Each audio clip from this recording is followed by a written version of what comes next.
Queridos irmãos e irmãs, celebramos a liturgia do quinto domingo da Páscoa.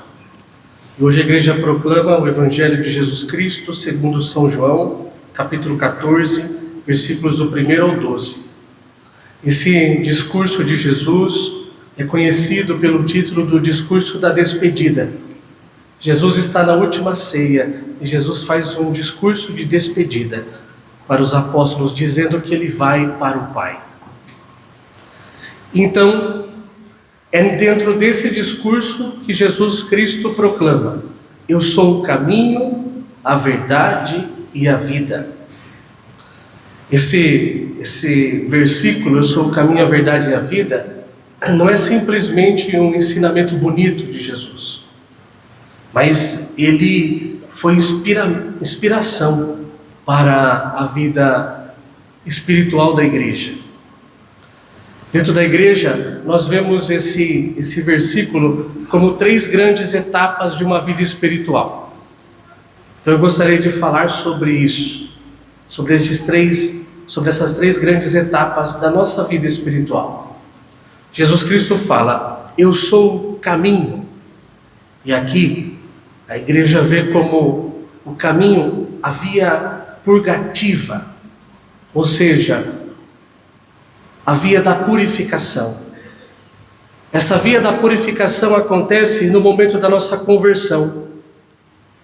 Porque quando nós nos convertemos para o Senhor e buscamos a conversão na nossa vida, é porque nós entendemos que nós estamos fazendo algo que é errado, nós devemos renunciar a isso que nós estamos fazendo de errado e buscar seguir os ensinamentos de Jesus. O caminho aqui é o tempo de conversão que nós temos. E esse caminho, ele dói, porque nós temos que renunciar, porque muitas vezes nós gostamos de fazer aquilo que é errado, mas Deus está dizendo para nós: isso que você está fazendo não está certo, e aí você precisa renunciar, sair dessa situação. E quando você renuncia, você sente a dor da renúncia, mas você segue o caminho do Senhor, porque nós sabemos que esse é o caminho verdadeiro.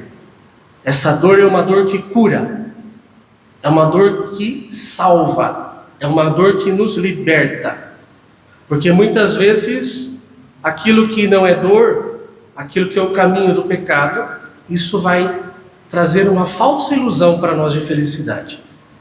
Mas o caminho da renúncia é um caminho que nós precisamos percorrer para crescermos.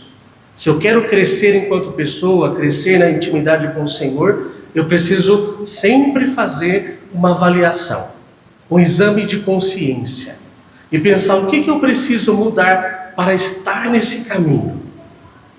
Como que eu posso entrar nesse caminho do Senhor? Então aí eu preciso fazer um exame de consciência e buscar essa conversão. Depois Jesus Cristo fala: eu sou a verdade. Aqui a igreja vê como uma via iluminativa. É Jesus que nos ilumina com a sua verdade. E aonde a gente aprende a verdade de Deus? A nossa inteligência, ela é iluminada quando nós, por exemplo, buscamos ler mais a Bíblia, buscamos ler e entender os ensinamentos do catecismo da Igreja Católica, quando nós buscamos compreender o credo que nós professamos, a nossa profissão de fé. É Jesus que está nos iluminando a nossa inteligência. Sem Cristo, a inteligência humana ela se perde. Com Cristo, a inteligência humana ganha sentido. As coisas nessa vida ganham sentido para mim quando eu entendo a doutrina que o Senhor nos deixou, o Evangelho que Jesus nos deixou, a palavra que Jesus nos deixou. Então aí eu consigo iluminar a minha vida. É essa palavra que me ilumina. E Jesus por fim diz: eu sou a vida. Aqui é a via unitiva. Ninguém é cristão simplesmente porque quer seguir ensinamentos que julgam ser corretos. Nós somos cristãos porque nós queremos ter uma intimidade com Jesus.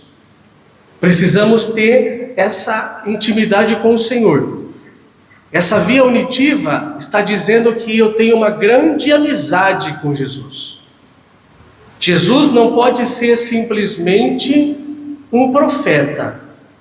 Ele não pode ser simplesmente um teólogo, um filósofo, alguém que deu uns ensinamentos que são bonitos. Eu preciso fazer uma experiência pessoal com Ele. Eu preciso estar unido profundamente. Depois eu sigo seus ensinamentos. Mas em primeiro lugar, é uma experiência com Jesus. E Jesus é uma pessoa. Conhecem a conversão de São Paulo, né? São Paulo estava perseguindo os cristãos, estava indo a Damasco perseguir os cristãos. De repente ele viu uma luz muito forte. E aí diz a palavra de Deus que ele caiu por terra. E ele escutou uma voz dizendo o quê? Saulo, Saulo, por que me persegues? E foi a partir dessa experiência pessoal com Jesus que a vida dele mudou. E aí depois ele recebeu o batismo e depois ele seguiu a sua vida. Então o que nós precisamos pedir para Jesus é isso também. Se o Senhor é a vida, então nós queremos fazer com que a nossa vida esteja unida à vida do Senhor. E por isso precisamos ter essa intimidade. Para ter essa intimidade eu preciso ter uma experiência pessoal com Jesus. Então, meus irmãos, hoje nós devemos nos perguntar assim: será que eu estou realmente caminhando com Jesus Cristo? Estamos buscando a verdade de Jesus ou buscamos opiniões confortáveis para nós? Estamos unidos à vida de Cristo? São essas perguntas que nós devemos fazer olhando para esse Evangelho. Peçamos a intercessão da Virgem Maria. Rogai por nós, Santa Mãe de Deus, para que sejamos dignos das promessas de Cristo. Amém.